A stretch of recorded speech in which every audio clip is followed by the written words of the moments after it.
These are what we're going to look at. I have to be honest, this is not the most exciting topics out there, All right. but they are really key for making sure that you're not in a position where I am now, where after years and years of research, I'm going to have to do a do-over and start again Right. and literally cite everything properly and Yeah.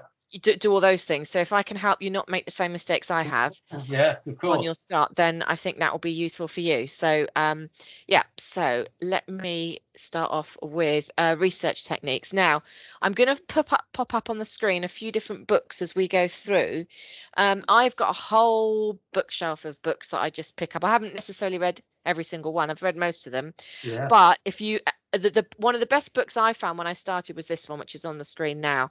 Yeah. It's by a lady called Helen Osborne, and it was, for me, it was one of those books that actually I found really useful in telling me how to do it, because I couldn't get my head around how you do it. It sounds really obvious, but I just thought, well, yeah, I can get their certificates, but then what? What's the next step? But Yeah. this really helped me get my head around it. I've not read a better book. Right. Good. So if you're looking for something to back up, out Yeah. of all the ones I've read, this is a good one to Okay. back up what I've been telling you.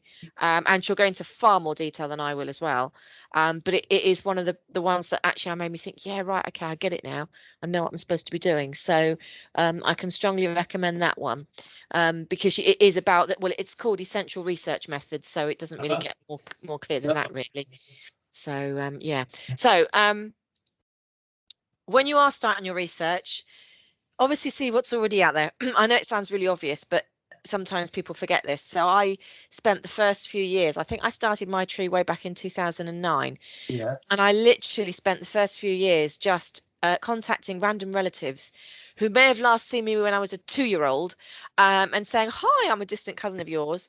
What records have you got? Have you done any research?" So um, I've met lots of distant cousins, and it's been absolutely fantastic. The amount of information they've been able to give me has been Yeah. phenomenal. I mean, this here, you can see me holding a family Bible on the right there. Yeah. And that was thrilling, just to hold the Bible that I know, ancestors would have held.